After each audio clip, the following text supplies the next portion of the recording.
Hi, I'm John Malenzak. I am President and CEO of the National Association of Music Merchants, and you are listening to the business side of music. Do you understand the words that are coming out of my mouth? Quiet, numbskulls, I'm broadcasting. Can we get serious now? One thing that did happen during the 60s was some music of an unusual or experimental nature did get recorded and did get released. Now look at who the executives were in those companies at those times. Not hip young guys. These were cigar-chomping old guys who looked at the product that came and said, I don't know. Who knows what it is? Record it, stick it out. If it sells, all right. We were better off with those guys than we are now with the supposedly hip young executives who are making the decisions of what people should see and hear in the marketplace. Success in the music business begins with a dream, a vision. This podcast will give you, the listener, the insight and tools to turn that vision into a reality. Meet the industry professionals who work day by day behind the scenes, helping to make those dreams come true. Welcome to the business side of music. We're going into the new year with a gentleman that we've tried to get into the studio a few times, weather permitting and scheduling conflicts and such, but he's here today. Finn Hodgins, who is the founder and CEO of Grouped, which is a platform where artists can create their private space to directly connect with and monetize their fans. That sounds like a very unique story. Before the show, we talked a little bit about your background. Mm-hmm. You were in e-commerce. You were actually a baseball player. Yep. And as you said, you Tommy John'd out. Yeah, I did Tommy John out. Well, first off, thanks for having me, Bob. It's been a snowy and cold few weeks in Nashville. And you went up to New York at one point. Yes, I did. So I think, did we start talking before Christmas? Yeah. Yeah. So Christmas, I went up to New York to see my family. I'm from upstate New York, Cooperstown, Baseball Hall of Fame. Right. Got back here, I think a week after the new year, and then the snow started to fall. Yeah. Yeah. And we've all been homebound. Never would I have thought when I moved down south from upstate that it would be so cold. Wait a minute, snow in Tennessee? What's that all about? I know, it's crazy. It's funny. It was colder here every day than upstate New York. Cooperstown is maybe 3 hours from Canada. So it's almost as north as you can get here in the States. Yeah. In fact, Mark Sabella, who does the video editing for our webcast, lives in New York, and he and I were talking a few days ago, and he says, yeah, we don't have any snow on the ground. Yeah. It's all here, so. It's crazy. I'm glad you made it. I'm excited to be here. So, once again, e-commerce, you were playing baseball for a while. How did Grouped, what's the story of how and why that got started? Yeah, so my wife is actually a creator. She makes healthy recipes, and she had been struggling to find a platform where she could monetize her own business. So there's an adult platform called OnlyFans, which she was obviously not going to use, but it's a similar concept where she can go on there, create a space, and earn income. Right. And then there's a platform called Patreon, and she did not want to use that for a number of reasons as well. It's very branded out, so it doesn't feel like her own space or white labeled. So initially, we were going to build it just for her, and then I met a buddy named Tim here in Nashville, and we started kind of getting on artists from there. So Tim Weber, he founded Good Music All Day back in 2015. So that was a music blog. He was very influential in finding guys like Macklemore, Chance the Rapper, G-Eazy, sort of in that hip-hop space. He started that when he was in college, and he's just really passionate about helping artists, has a great ear for music, and really into just the music industry in general. So from starting that blog, he actually started in 2009. He sold it in 2015. But those 6 years building that blog, he built a very strong connection in the music industry. So he knew almost everyone. And when I had started Grouped, the initial pain point Claire had was she didn't have a space where she could kind of have it be white labeled so it felt just like her world that she can bring her audience into and sell them her recipes. And Claire's your wife. Claire's my wife, yep. So to backtrack a bit. And the platform, she didn't use Patreon. Great platform, great company, but she didn't like the idea of calling her fans like patrons or donors. She wanted it to feel more like a business and more like her own. And so when I met Tim, it was during COVID, and artists just lost their touring income, which was obviously a huge hit. Artists make money touring, merchandise sales, and streaming. And touring for a lot of guys is kind of their biggest stream of income, or at least one of. Right. And he made it his mission during COVID to help artists start this alternate revenue stream, which is basically creating a subscription or membership business with their fans. And it's really unique because it's for that top 1% of fans, the fans who don't kind of just listen to you on their playlist. They actually want more from you. They'll buy your album. Almost the super fan. Exactly. Yeah. It is for the super fan.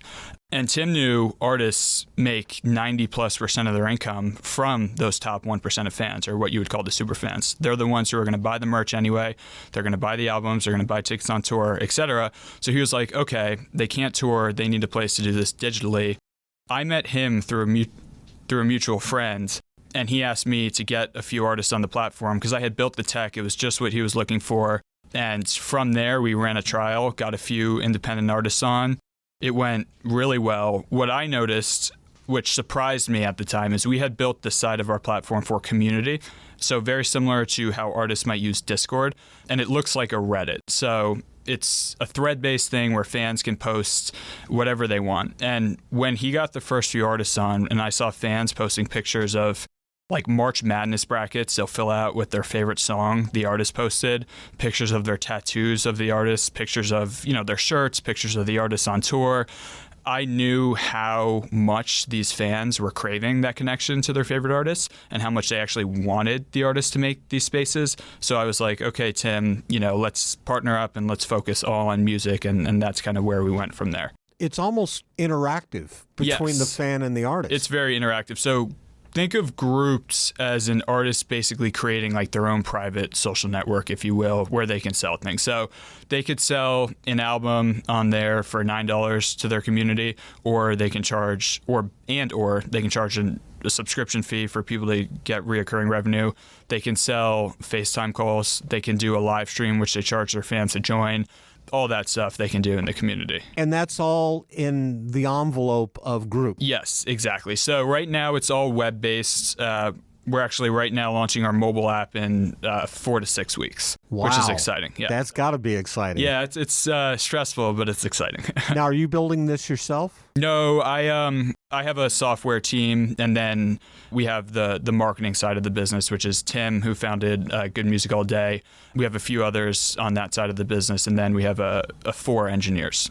We may head down this path a little farther on into the conversation, but with the music industry the way it is these days, and it's kind of flipped upside down, that we really are seeing a direct approach to the fan more so than, you used to have to go through the label and the management and the publicist and the agent and all of those layers. It's more one-on-one with the artist these days, right?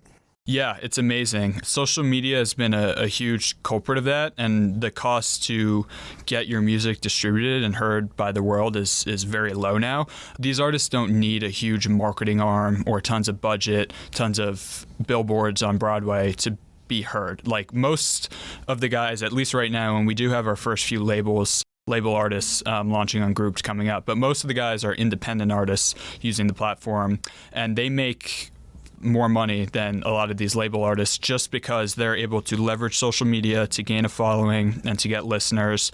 And from there, they understand that they could also take or use social media to drive their top fans into a community, a membership community, where they can give their fans more. They can give them the live streams from the studio. They can bring them into the creative process of, hey guys, I'm brainstorming a song right now. I'm going to throw on the live stream, and also you tell me like which verse I should include in the song. And they'll put an interactive poll out there. The fan will vote. Stuff like that. These independent guys, because they're not tied down to a label or told yes and no for everything, they have the creative freedom to just do as they wish. They're really taking advantage of these tools and turning them into income, which has been really cool. You brought up something where they create a poll of questions of what you would like to see, and the fan can be a part of. At the same time, can that fan be suggesting what they'd like to see a poll about? Yeah, exactly. So it's actually funny because obviously it's a great tool for the artists to make money,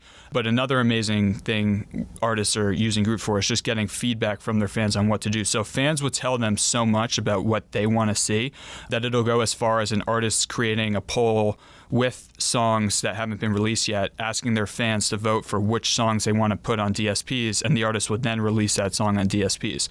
Or they'll post a song with like 3 different versions, version A, B, and C.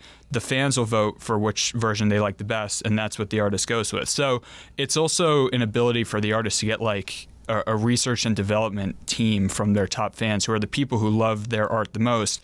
And then what happens is the fans get so engaged and bought into the process that when the artist publishes the song on the DSPs, the fans are going crazy, like, oh my gosh, I helped the artist pick this song. I was a part of this song. I helped create it. And they go share it with all their friends. And it just kind of adds to that street team the artist gets out of their top fans. It's almost taking the place from the way you're describing it as when the label would provide an A&R person or a manager of artist development. You're taking that very expensive factor out of the equation and allowing the fans to be a part of that.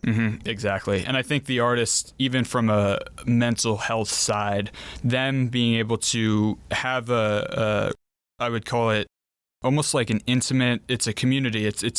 We'll call it like an intimate group. It's almost like a family. It's a family. Well, we have a lot of people calling their groups like the artist's last name family, like Minnelli family is a group on the platform, Somo family. There's so many artists who are using that word, but they will use a focus group is the word I was looking for. They will get so much feedback from that group of fans, and there's never any negativity like there is a lot on social media, because these are like fans who are willing to pay $9 or willing to at least give the artist their email and phone number to be in the community. So they love the artist. Like they really want to be connected to them. So the artist gets to just hang out with their top fans basically and get feedback from them. So it's very uplifting for the artist, very good data, and it leads to them, I guess, getting clarity, but also just it's nice for them to get that instant feedback on their work from the people who are the most invested in them. We're going to take a break, get a word in for a couple of our sponsors, and when we come back, we're going to have some more conversation with Finn Hodgins, who is the founder and CEO of Grouped. You're listening to the business side of music. Since 1963, Korg has been creating new experiences in music and performance. That is what drove the creation of some of Korg's most legendary products, such as the Poly 6, the M1, the Electribe, the Triton, the Minilog, the Kronos, Wave State, Op6, and most recently the Nautilus, which is what we have here in our studio. Korg is dedicated to creating new, innovative, and uncompromising instruments which maintain the highest quality to inspire music makers, past, present, and future. Visit Korg.com or your favorite Korg dealer to get your hands on one of their products and start creating new music always. Korg, the official sponsor of the business side of music. Hi, everyone. I'm Larry Butler, and I want to send you a free digital copy of my new book, The Singer-Songwriter Rulebook, 101 Ways to Help You Improve Your Chances of Success. That's right. Everything you need to know to launch your career as a singer-songwriter, all based on my 40 years in the live performance arena. And believe me, I've seen it all.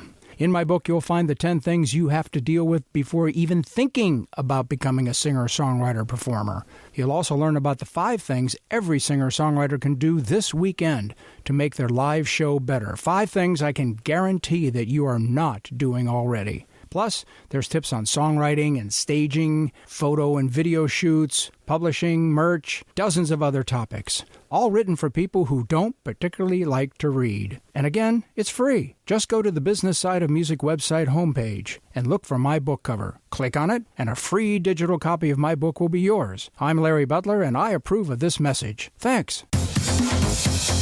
You're listening to the business side of music. Back in the studio here in Nashville, Tennessee, Finn Hodgins is sitting across the podcast table, who is the founder and CEO of Grouped. Once again, glad to have you here. Glad we could make this happen. Awesome to be here. I think one thing that came to mind in that first part of the conversation was independent artists and them kind of using these tools online. And what's interesting is I don't know the exact number off the top of my head.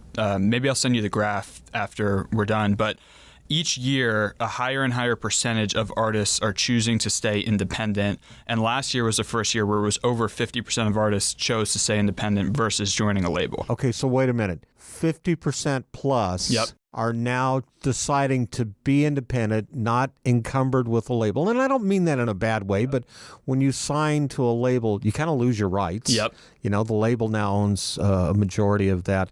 So now we're talking more than 50%. Yep, more than 50%. And it's not just new artists choosing to stay independent. It's a lot of existing label artists whose deals are over, not re-signing and deciding to end their career independent. Labels, I think, can be really great, especially when it comes to getting people fame.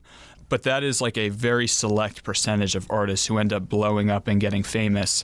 And I think for a lot of artists, it's more the freedom that they realize they lose when they sign with a label. Artists are obviously very creative and very talented. And I think sometimes just being suppressed and having deliverables hurts them a lot in terms of just letting them experiment, test, have freedom to maybe fail and not be under so much pressure. I think also labels, they're so different now than they were when I worked at them. They don't take that time to try and develop anymore. No. It's throw something out there, maybe 2 or 3 times, see if it sticks. Yep. And if it doesn't stick, next. Yeah, exactly. And that's where the independent artist has that advantage. Exactly. And it's funny because independent artists are learning how to leverage these technologies like Instagram and TikTok and Facebook and all these platforms that can get you discovered and reached for almost free. I mean, these guys, the only cost they may have may be hiring a videographer or an editor, but when they click that post button, they could get 1 million impressions for free. And there was never a time in history where you can have 1 million people hear a clip of your song for free without spending any money. So that gives them the ability to build a fan base just using these platforms. And I think as people are realizing all they really need to do to gain a fan base right now, and to gain the top of the fan base, because there's a lot more from just getting followers that's important. Like obviously an artist needs to learn how to connect with those fans. They need to actually make great music. The sad part about what I'm about to say is a lot of people kind of hack the system, and like not super talented people are actually able to get big, but they also seem to kind of go viral and then lose it very I was going to say that's kind of really getting rid of the chaff out of the grain at some point. Mm-hmm. If you're not providing content, and we have the same issue in the podcast world, where someone goes, well, I want to talk about my Aunt Betsy's garden. Yeah. No offense to Aunt Betsy. And you find out that you have 6 listeners. Yeah. And then you go, well, why isn't this being successful? Well, because you're not bringing to the table what the listeners want. It's no different in the music world. Yeah, exactly. And so getting back to that, labels are, it's funny because we have a guy named Nick D on our platform. He's one of the most successful independent artists, kind of makes Christian hip hop or clean hip hop, however you want to label it, pop. I don't family music, great music, really great music actually. The labels will have their artists look at him as a model, and they'll tell their artists to copy what this guy does. And the irony behind that is he's an independent artist. He's doing it all by himself. He has one manager, sidekick, person who helps him get his content and clip it up. But primarily, like, he runs this whole operation. He's got like 7 million monthlies on Spotify. He makes, revenue-wise more monthly income than most label artists. And the funny thing is, even the labels, instead of them hiring their team to create the content for the artists like that, they're telling the artists to do it themselves and copy Nick. And it's like, what is the point of the label? It's like, why don't either they hire a team to give their artists the same content, or if I was the artist, I'd be like, okay, I don't need you guys. I'm just going to copy Nick and take his playbook and create content with my music, gain listeners, direct them to Spotify. And then as they kind of stream my music and as I connect with them on social media, I'll have my fan club or, whatever they call their grouped page. Right. And I'll monetize, my top 1% of fans. Maybe it's 3,000 people paying me $9 a month. I'll monetize them with exclusive content, music, stuff like that. That's kind of been this playbook for the independent artist, which is it's very successful. At the same time, we're talking about data here. Yep.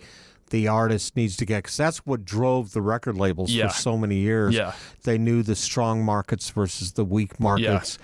They knew where sales were stronger than others. And we're not talking about physical product so much these days. We're talking about digital product and digital content. And the ownership of that is so important. So important, yeah. Who has control of all that data? Yeah. Well, so the labels do, and the tech platforms the labels work with. And a big thing we're doing at Grouped is we're giving the artists all their data, full ownership of their data. So Grouped has a free tier, or we give artists the ability to have a free tier, which basically means they can let people into their community just by giving them email and phone number. Eventually, they'll be able to add fields like zip code and shipping address and stuff like that if they want to, ship them stuff. But the reason we do that is because we also want to give the artists the ability to contact those people. So we give them free email functionality through the app, soon to be SMS. And artists have never had this on their own before. Usually the labels have all the contacts. They have the ability to contact those contacts. It's a mouthful. But it's very important for the artist because with social media, there's obviously the algorithms and you're playing in a field of millions of other people. So when you post something, someone's going to see it when they're scrolling the feed, and maybe they'll see it, maybe they won't. But you're in between like tons of other things and no one's going there for you. You're just kind of in the middle of a scroll. When the artist has the email address and they drop singles on Spotify, they can directly contact hundreds of thousands of people saying, hey guys, my song is live. When they come out with merch, they can directly contact those people saying, hey guys, early access to my merchandise, 20% off today only. This drives sales for the artist. So what we also try to do at Grouped is help the artist kind of think more like business owners, kind of like the label usually would do. Is the label runs the business, they're kind of the executives. We're just empowering the artists where it's really not that hard. If you guys have this data, use it to contact the fans, tell them when your stuff is out, and kind of watch the revenue come in, or, find one sidekick manager, or use us, and we'll help you do that too. But all you need is this data, because once you can contact your fans, everything stems from there. I think when we talk about that data, and especially all of the social media platforms out there these days. You mentioned Instagram or TikTok or Facebook or YouTube or whatever it is. But we have all these platforms available to us, accessible to the independent artists that we didn't have, definitely 20 years ago. But at the same time, it's knowing how to take that data and figure out which route is the best, right? Yep, exactly. And that's what... Before, when I was talking about Instagram, I mentioned it was only a piece of the puzzle. Of course, it's important to try to get lots of views and followers because that's the top of the funnel. But from there, it's important that you convert a lot of those followers into an email list, a community, somewhere where you collect their data. So there's tons of places to do that. But at Grouped, that's where we come in, is build this following on social media, use it to get a bigger audience, but drive that audience to a place that you own so that you can then contact them and you have them all centralized in this one place. So the smart thing for these artists to do, use Instagram, use TikTok, use YouTube, Spotify, get a bunch of streamers, followers, etc., but then know how to drive them to a place where you get to collect that data and then use the data to contact them and kind of create that cycle. So you have your content, you get your followers, you then drive them. Maybe you give away free merch or something to collect that data. And then once you have it forever. You're never going to lose it. You're almost creating a funnel to get it into one space that really is accessible for the independent artist. Exactly. And what most people forget to do is collect the data. They'll do a good job at posting on social media and gaining a lot of followers there, but they will never drive them to lists that they own. And what happens there is they run the risk of, one, if they're on fire creating content and that slows down because, for some reason, maybe they're not making as good as music or algorithms change. They shift all the time where what Instagram used to like, they don't like anymore. And the artist doesn't catch on to the new style that they want you to have to push you out. When you own your list, you can be having a conversation with them all day. It doesn't matter how algorithms are. If you want to talk to them, you can talk to them. On Instagram, you're at the mercy of things you can't control.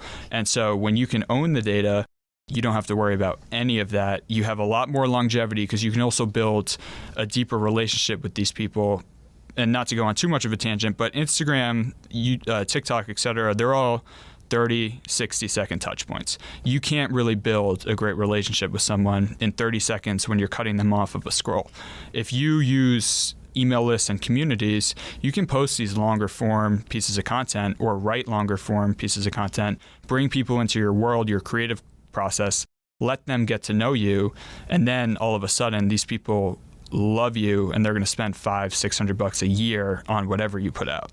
Plus, we should never forget that the email list is worth something. It's got a value to it. Yep, it does. Until that person comes along and says, I want to unsubscribe. Yep. You have really kind of a catch basin to be able to communicate back and forth. And that's worth gold sometimes. It is, because attention is everything. Like, if you don't have someone to contact when you have a new song, hey, new song just came out, no one's going to hear your song. It's like marketing is very important. And a lot of times people forget this, especially if you're really proud of your work. You should want to shout from the hilltops that you have a new song coming out. You should want to tell as many people as you can. And the best way by far to tell those people, even though people get confused because they may have 1 million followers on Instagram and only 50,000 emails, the best way is email. Because email, they're going to see it. Plus, you have ownership. Exactly. When you're on any social media platform, and I'm not saying they're going to go away. I think Facebook and Instagram and TikTok and et cetera, they're around. Yep. But you don't own any of that data that they're gathering. Exactly, which is what has the worth, and it protects you from exactly that. Because if those went away and you didn't have that data, you have nothing. You're screwed. Yeah, you're at square. Same with Spotify. People don't realize that if all your streams are on Spotify and Apple, it's one little change to their algorithm or one investment from a big label that wants the Spotify to favor their artists, and you could get really hurt. So having those contacts to be able to shift your music to a different platform if you need to, and tell your whole email list right away when that happens, that is everything for an artist. That is the most valuable thing they could have. We're going to take another break, get another word in for a couple more of our sponsors that we appreciate having on the show. When we come back, we're going to have some more conversation with Finn Hodgins. You're listening to the business side of music. Whether you consider yourself a musician or not, music is all around us, and it affects our everyday lives. Whether it's background music influencing our shopping habits in a store, organ music adding the vibe to a baseball game, or a playlist convincing us to keep going on that last mile of a run.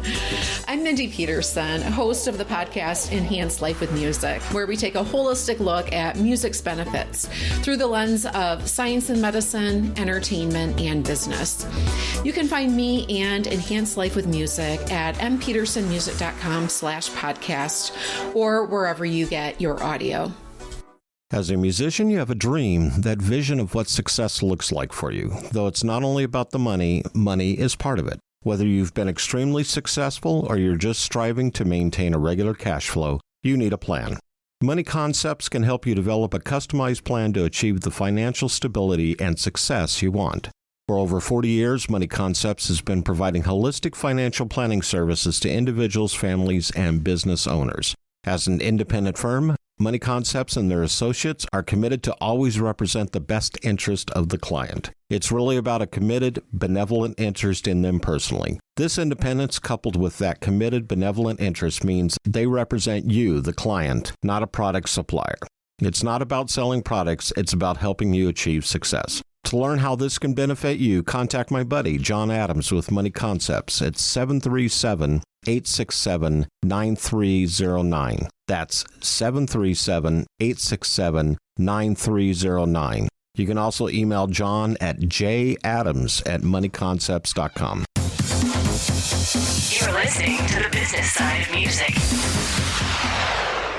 Back in the studio here in Nashville, Tennessee, sitting across the podcast table, Finn Hodgins, who is the founder and CEO of Grouped. How long has Grouped been going on now? Good question. So we've been incorporated about 2 years. I spent 2 years, September 2021, so maybe a little over 2 years now. Time flies. I spent the first year building the technology and sort of figuring out how I was going to do it all, ideating, if you will. And then Claire, my wife, got on the platform for her food recipe business, selling 7-day meal plans in a membership community to her audience in January of last year, 2023. And then I met Tim in March. That's when we did our trial for music. And then it started really picking up in June. And then we took our platform. Originally, it was invite only, so artists would have to reach out to us. We'd approve them. We took it out of invite only in September and let anyone sign up, and we grew quite a bit from there. So right now we have over 800 signups for artists on the platform, over 100,000 fans on the platform. It's growing very quickly month over month. I bet it is. Yeah, it's exciting. And you said you have the phone app coming out here in 4 to 6 weeks. Yep, fingers crossed, 4 to 6 weeks with the technology. And that's both iPhone and Droid technology, I believe. Yep. Good. Where can people go to find out more information on Grouped? Grouped, GROUPED.com.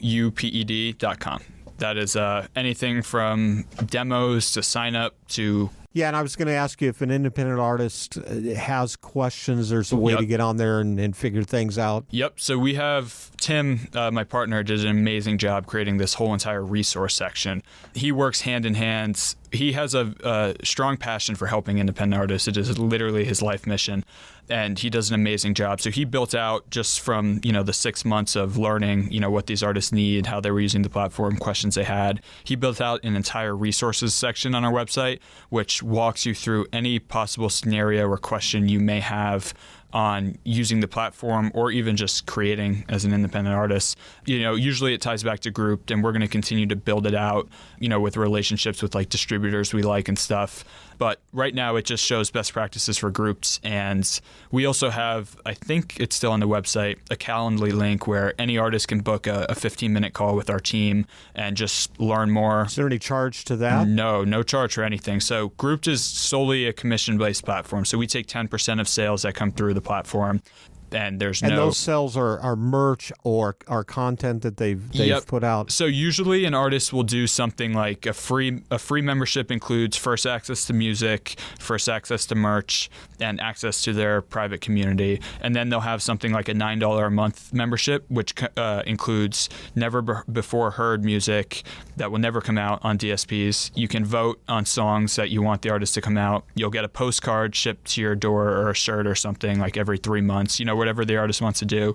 Private live streams where the artist is going to talk to you, hang out with you, and stuff like that. So, we have people doing it. The artist can literally do whatever they want when it comes to the tier. They can do yearly tiers, monthly tiers, quarterly tiers, daily tiers if they want. They can set the price to whatever they want. And then inside the platform, we have functionality for the artist to just sell things for a flat price. So if they wanted to do an album for $9, and then the fans who purchase the album get access to a free community, they can do that too. And so we have some people doing that. And then pay what you want, where this is actually a really cool use case, because the beautiful thing about Grouped is it's not going to take away from any revenue an artist makes. It's solely an income stream on top of all your other income streams. And it's an income stream a lot of artists don't even know exists. So it's really, really powerful, and we're trying our best to spread the word. But and a bunch of artists do this now, but the guy Nick D actually did this first. He had an album coming out to DSPs in 2 weeks from this time, and he decided to give his fans the album early, 2 weeks early, in his community, so only people who were members. And he basically said, like, hey guys, you can pay whatever you want to listen to this album 2 weeks early. You can support me however you want. You can even listen to it for free if you want. And he set the minimum price to $3 just for payment processing reasons. 3 was the lowest. And fans were paying $3 and fans were paying $350 just to show the artist how much they supported him, how much they appreciated the project, and honestly, to get a shout out from the artist. Like Nick D would kind of hit them up and be like, thank you so much for supporting my album like that. It means the world. And that, again, shows a lot of artists the power of like those core fans. A lot of them want to see you win, and they want to invest in your music, even though they're not getting anything back besides the project. The word invest typically implies that they're going to get, money back. Right. But it's like angel investing. Exactly. It's like angel investing. It's basically like, I really want to see you keep making music like this. I know you're independent, so I'm like the label as a fan. Like, I'm the artist label, so I want him to get bigger, and I like his music. I want to support him, so they'll pay, $350 for a project. It's a lot of money. So it's been cool to see. Here's a shout out to our loyal listeners. Without you, we wouldn't be one of the most listened to music industry interview podcasts in the world. include achieving #1 status in many countries around the world, according to Apple Podcasts. If you enjoy our show, please check out our Facebook page at the Business Side of Music Podcast. Don't forget to subscribe and definitely hit the like button. While you're at it, go to our page on YouTube and click on the Business Side of Music Podcast to subscribe. You can check out our webcasts on there and get to see me and our guests, such as Finn Hodgins here in the studio, along with Buddy the Music Dog, who occasionally makes his entrance and exit. And we found out today that Finn also has a dog named Buddy. That's quite cool. Last but not least, check out and follow us on Twitter, or I guess it's now X, at Biz Music Podcast. Finn, thank you so much for being on the show. Thank you for having me, Bob. I had a blast. This was a lot of great information. Yeah, I hope I didn't talk too much. No, it was perfect. All right, until the next time, thanks for tuning in. Awesome. The Business Side of Music is the creation of Tom Sabella and Tracy Snow and is produced by Bob Bender. The Business Side of Music is recorded at Music Dog Studios in Nashville, Tennessee. Production sound design by Keith Stark. Voiceover and promo by Lisa Busan.